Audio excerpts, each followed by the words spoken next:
বন্ধুরা, বাংলাদেশের পরিস্থিতি এখন যেদিকে যাচ্ছে তাতে সাধারণ মানুষের বেঁচে থাকাটাই দুর্বিষহ হয়ে পড়েছে। বাংলাদেশের মুদ্রাস্ফীতির কারণে গরিব মানুষের অবস্থা দিন দিন খারাপ হয়ে পড়ছে। এমনকি সামান্য খাবার জোগাড় করতে তাদের হিমশিম খেতে হচ্ছে। আর সামনের দিনগুলিতে এই সংকট আরও গভীর হতে চলেছে। বাংলাদেশে খাবার দাবার এতটাই কমে গেছে যে মানুষকে পকেট খালি করতে হচ্ছে। অগস্ট মাসে খাদ্য মুদ্রাস্ফীতির হার 20% পৌঁছে গেছে, যেটা এক কথায় খুবই ভয়ঙ্কর, যা গত 40 বছরে সর্বোচ্চ। কিন্তু এখানেই শেষ নয়। গত 2 মাসে জ্বালানির দাম প্রায় 60% বেড়ে গেছে, যা নিত্য প্রয়োজনীয় জিনিসের দামের আরও বৃদ্ধি ঘটিয়েছে। বাংলাদেশ এখন গভীর অর্থনৈতিক পরিবর্তনের মুখে দাঁড়িয়ে আছে। এর প্রভাব প্রতিটি ঘরে ঘরে স্পষ্ট দেখা যাচ্ছে। এবার প্রশ্ন হচ্ছে, বাংলাদেশের সরকার কি এই সংকট থেকে বেরিয়ে আসতে সক্ষম হবে, নাকি পরিস্থিতি আরও নিয়ন্ত্রণহীন হয়ে পড়বে? এর ফলে ভারতের উপর কতটা প্রভাব পড়তে চলেছে এবং এর পিছনে পাকিস্তান এবং চীনের ভূমিকা কি? বন্ধুরা, সমস্ত বিষয়টা নিয়েই আলোচনা করব আজকের এই ভিডিওতে। তাই ভিডিওটা অবশ্যই সম্পূর্ণ দেখবেন, কারণ এই ভিডিও থেকে অনেক কিছু জানতে পারবেন। তাহলে চলুন শুরু করা যাক। বন্ধুরা, যখন থেকে বাংলাদেশ সরকারের পরিবর্তন হয়েছে তখন থেকেই বাংলাদেশের অবস্থা আরও খারাপের দিকে এগিয়ে যাচ্ছে। বাংলাদেশে মুদ্রাস্ফীতির অবস্থা এমন জায়গায় দাঁড়িয়েছে যে ডালের দাম 35% বেড়ে গেছে, সবজির দাম 50% বেড়েছে, ফলের দাম, দুধের দাম বিপুল পরিমাণ বেড়েছে, ডিম এবং চা পাতার দাম 200% পর্যন্ত বেড়ে গেছে। পরিস্থিতি এতটাই খারাপ হয়ে গেছে যে সেখানকার গরিব মানুষরা দুবারের পরিবর্তে একবার খেয়ে দিন কাটাচ্ছেন। বন্ধুরা, এর প্রধান কারণ হলো ভারতের দ্বারা রপ্তানির পরিমাণ কমিয়ে দেওয়া। বন্ধুরা, যদি আপনারা শ্রীলঙ্কার পরিস্থিতিটা একটু মনে করেন, কয়েক বছর আগে যখন ভারত কিছু সময়ের জন্য পেট্রোল ডিজেল রপ্তানি বন্ধ করে দিয়েছিল শ্রীলঙ্কাকে, তখন সেখানকার মানুষ রাস্তায় নেমে পড়েছিল এবং সরকার পর্যন্ত পাল্টে যায়। শ্রীলঙ্কার মতো দেশে মানুষ তাদের আয়ের 30% খাবার দাবারে খরচ করে। এবার ভাবুন বাংলাদেশের পরিস্থিতি কতটা গুরুতর হতে পারে, আর বাংলাদেশও কি সেই পথই অনুসরণ করছে? আসলে বাংলাদেশের সরকার পরিবর্তন করার পর নতুন সরকার এলেও গরিব জনগণ কিন্তু একই রকম আছে। তাদের অবস্থার কোনো পরিবর্তন হয়নি। পরিস্থিতি এতটাই খারাপ যে সেখানকার মাংসের দাম 3 গুণ বেড়ে গেছে। আর মাছ, যেটি বাঙালিদের খাদ্যের গুরুত্বপূর্ণ অংশ, এখন সেটি পাওয়াও খুব কঠিন হয়ে পড়েছে, কারণ ডিজেলের আকাশ ছোঁয়া দাম।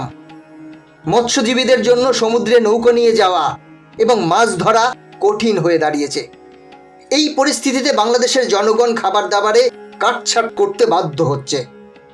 বন্ধুরা, এটি কারোরই অজানা নয় যে বাংলাদেশের খাদ্য সামগ্রী অনেকাংশেই ভারতের উপর নির্ভরশীল, বিশেষ করে সি ফুডের উপর। সি ফুড উৎপাদন এক প্রকার বন্ধ হয়ে গেছে, কারণ পেট্রোল ও ডিজেল সম্পন্ন জাহাজ চালানো ব্যয়বহুল হয়ে পড়েছে বাংলাদেশের জন্য। বাংলাদেশ পেট্রোলিয়াম পণ্য ভারত থেকেই আমদানি করে, কারণ অনেকটা সস্তায় কিনতে পারে। ভারত থেকে পেট্রোলিয়াম পণ্য আমদানি বন্ধ হলে বাংলাদেশের সি ফুডের বাজার পুরোপুরিভাবে বন্ধ হয়ে যাবে। আর বাংলাদেশ এখনও এই পরিস্থিতিগুলোকে নিয়ন্ত্রণ করতে স্ট্রাগল করছে। ফলে বাংলাদেশের জনগণ খুবই সমস্যায় পড়েছে। বন্ধুরা, আপনাদের বলে দিই, পুরো বিশ্বে ভারতের তেল শোধনাগারের ক্ষমতা 4র্থ স্থানে রয়েছে, যা প্রমাণ করে ভারত কতটা এগিয়ে আছে। যখন রপ্তানির কথা আসে তখন ভারত বিশ্বের 3য় স্থানে রয়েছে। ভারত সারা বিশ্বের দেশগুলিকে পেট্রোল শোধন করে বিক্রি করে এবং এর সবথেকে বেশি সুবিধা ভারতের প্রতিবেশী দেশগুলো পায়। বাংলাদেশ ভারতের কাছাকাছি হওয়ার কারণে তারা সস্তায় এখান থেকে পেট্রোলিয়াম পণ্য আমদানি করতে পারে। কিন্তু যদি বাংলাদেশকে এই পণ্যগুলি চীন থেকে আনতে হয় তাহলে তাদের অনেক বেশি পরিমাণ মূল্য দিতে হবে। অর্থাৎ একই পরিমাণ জিনিস পাওয়ার জন্য বাংলাদেশকে বেশি মূল্য দিতে হবে। এই কারণে বাংলাদেশ চাইলেও ভারত থেকে শোধিত পেট্রোলিয়াম পণ্য বন্ধ করতে পারবে না। তাহলে বাংলাদেশকে অর্থনৈতিকভাবে ক্ষতির সম্মুখীন হতে হবে। যেটা বাংলাদেশের পক্ষে এক প্রকার অসম্ভব। কারণ বাংলাদেশ অলরেডি বিপুল পরিমাণ দেনায় ডুবে আছে। আসলে ভারত ও বাংলাদেশের মধ্যে প্রধান রপ্তানি পণ্য হলো শোধিত পেট্রোলিয়াম।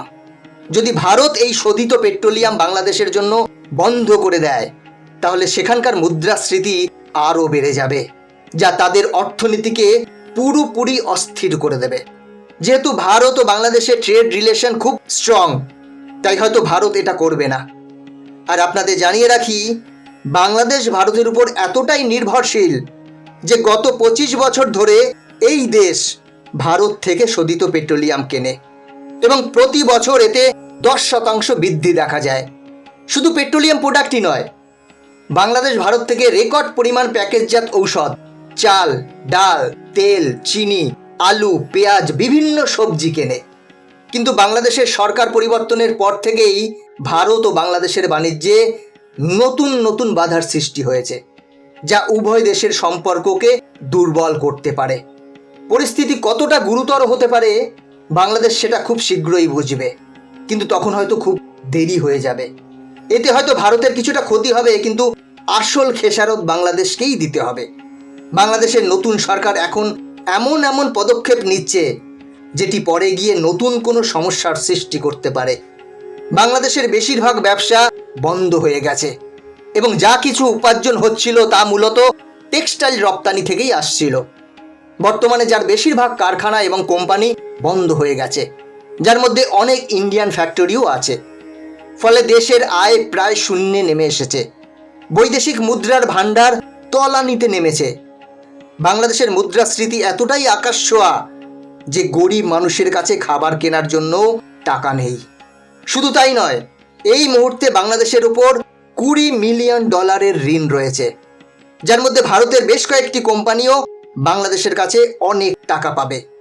কিছু মিডিয়ার রিপোর্ট অনুযায়ী অনেক বাংলাদেশি বিশেষজ্ঞদের মতে, যদি বাংলাদেশ তাদের অর্থনৈতিক অবস্থার উন্নতি করতে চায়, তবে তাকে ভারতের সাথে বাণিজ্য পুনরায় শুরু করতে হবে।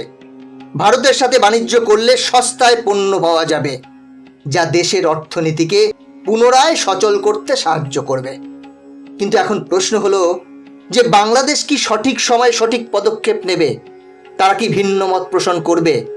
ভারতের বিশাল বাজার বাংলাদেশের কাছে থাকার পরেও তারা এর সুবিধা পাচ্ছে না। অন্যদিকে চীন ও ভারতের সীমান্ত বিরোধ থাকা সত্ত্বেও তারা কিন্তু বাণিজ্য বন্ধ করেনি।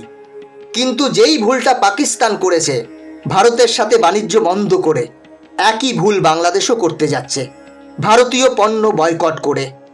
বাংলাদেশ যদি পাকিস্তানের ভুল থেকে শিক্ষা না নেয়, তাহলে বাংলাদেশকেও পস্তাতে হবে ভবিষ্যতে পাকিস্তানের মতো। বন্ধুরা, আপনাদের কি মতামত কমেন্ট করে জানাবেন। আজকের ভিডিও এখানেই শেষ করছি। পরবর্তী ভিডিও দেখার জন্য চ্যানেলটি সাবস্ক্রাইব করে বেল আইকনটি প্রেস করে রাখবেন। ভালো থাকবেন, সাথে থাকবেন।